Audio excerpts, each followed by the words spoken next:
Ladies and gentlemen, hey, hi, how you doing? Welcome back to the channel. Thank you so much for stopping by. The next major update that we've got set for Black Ops 7 and Warzone is, of course, the mid-season update for Season 3, aka Season 3 Reloaded. And we already have a ton of details on Season 3 Reloaded across all modes: Endgame, multiplayer, zombies, and Warzone. And so today we are going through absolutely everything we currently have confirmed for the Season 3 mid-season update. First up, as far as when it's going to take place, as of right now, according to the weekly challenge details that we have so far, what's been leaked, what's been rumored, it seems like April 30th is going to be that launch date for the Reloaded update. And then that'll run through the end of the season on May 3rd. So coming up here really in the not too distant future, and keep in mind we typically see marketing for the Reloaded update drop about anywhere between a few days out to a week ahead of time. So we could be seeing some official announcements here as far as like maybe a new roadmap goes, then full blog details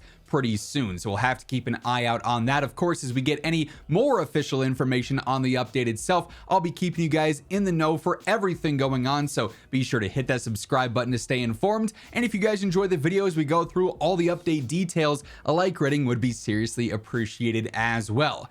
Now let's jump mode to mode. I will, of course, timestamp each individual discussion here, but for endgame content here, we're not going to see too much this time around as opposed to the season launch for Season 3. However, we do have the new Thermal Spike Major ability coming that's going to allow you to basically push out powerful blasts of flames. These, of course, ignite enemies and can take them out either right away if they're already low health or through burning them over time. So that's going to be the main new content update for endgame. We'll, of course, see other adjustments and patch notes happen there as well. Multiplayer actually has a decent amount of content for a Reloaded update coming. First up, as far as maps go, we've got the Onsen map. This will be 6v6 and 2v2 there. We also have the return of several classic maps, including Summit, which always a fun one there. And also Hacienda is coming back as well. We, of course, just had that one back in Black Ops 6. We're also going to see the return of a mode we have not seen in a long time with Free Run. The Ascent Free Run map is going to be coming. This is basically Treyarch's alternative to Get High from Modern Warfare 3. So it will obviously be like a parkour course. I'm hoping they have some cool rewards, maybe some Easter eggs like Get High did back during Modern Warfare 3. We'll have to keep an eye out on this one for sure. Hopefully there's like a camo reward or some cool blueprints, something along those lines for doing some speed runs or something like that. We also have a couple of new limited time modes dropping mid-season here for multiplayer. The first of which is called Heatwave Havoc. They say bring the burn with this LTM, challenging players to raise their heat level by supporting the team with non-lethal cooperative actions in TDM, kill confirmed, domination, and hardpoint. There's 5 heat levels in total, each giving you additional abilities that'll transform your operator into a blazing ball of fury, as they describe it. Generate heat through support actions like revealing enemies, scrambling radars, buffing teammates, and impairing enemies, capturing and defending objectives, and other non-lethal actions here. You get some upgrades like faster field upgrade recharge, faster movement, faster reload in ADS, equipment refills after you get kills, and then also increased damage and score for headshots. So that'll be an interesting LTM. We also have Freeze Tag as an LTM too, which could be kind of interesting. Take some time to chill out with this new LTM. When dealt lethal damage, operators become frozen instead of being eliminated. Freezing rival players will earn score for your team. Fellow teammates can save their incapacitated allies by reaching and defending their frozen forms, helping to unthaw them in time to rejoin the fight. So another gimmicky one, but certainly could be fun to mess around with. Now, shifting over to zombies. This is actually a pretty big update for zombies as well with the Reloaded patch, as we're gonna get our next new round-based map known as Totenreich. So full-on brand new map to experience. I think the vibes of this one look pretty cool so far. We're also going to have the Wildfire field upgrade dropping in zombies, which allows you to shoot fire and burn and catch enemies on fire as well. And we're going to end up seeing the legacy weapons added in, a handful of these that are basically going to be the equivalent of Wonder Weapon rarity in the mystery boxes. So these will be a bit more rare to actually acquire, but you can get some classic legacy weapons back in zombies with the Reloaded update. So some fun stuff happening there too.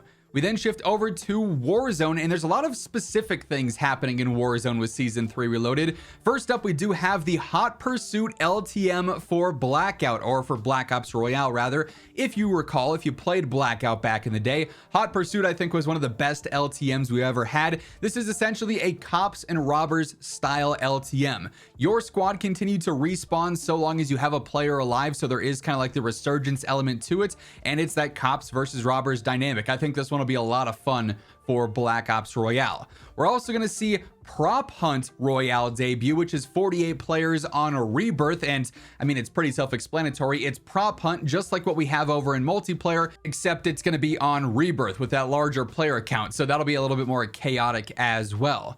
We also have some new gameplay features dropping, including the addition of spikes. These are going to be available in buy stations as an upgrade, and it's kind of interesting how you could go about these. With these spikes, there's 3 different options here. There is armor salvaging, which immediately gains an equipped armor plate whenever you eliminate an enemy, so you get automatic armor when you get a kill. There's the prone firing spike, greatly reduce weapon recoil if you're crouched or proned. Then also the handicraft spike, generate equipment over time, so it's kind of like you know, a resupply, basically already active or always active there. So an interesting dynamic there that you can go and just straight up purchase out of buy stations. We're also going to end up getting cluster grenades in Battle Royale and Resurgence. These of course have already been in Black Ops Royale. Now they'll fully be available as loot in BR and Resurgence.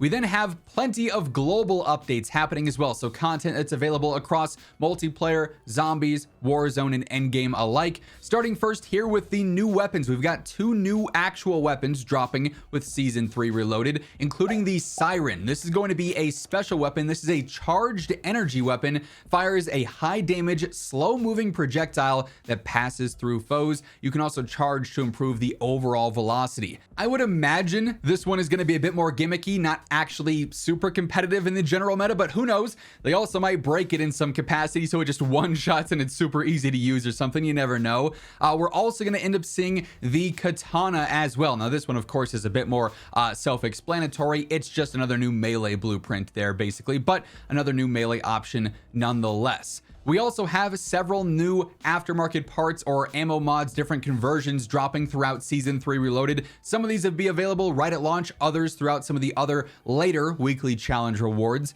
including the MK78 light frame PDW conversion. This basically takes an MK78, a heavy slow LMG, and turns it into a faster, better handling SMG hybrid. I think that one will be kind of fun.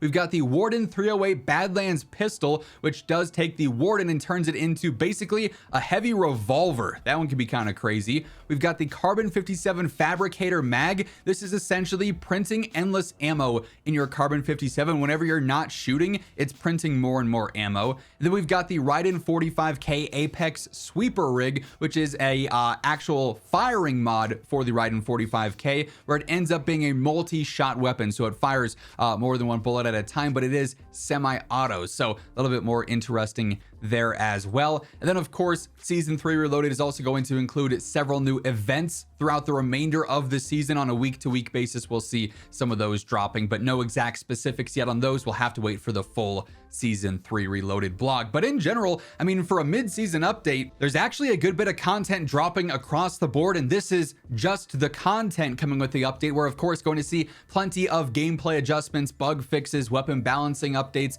things of that nature happen with the actual patch notes that we'll have dropping here right around update time. So lots to look forward to with the mid-season patch this time around. That is going to wrap things up for this video though. If you guys enjoyed it, be sure to drop a like on it, and if you're new here, you want to ensure you're always in the know for everything going on in COD, be sure to hit that subscribe button on your way out. But once again, thank you so much for tuning in, and until next time, take it easy, have an awesome rest of your day, and I'll catch you later. Peace out.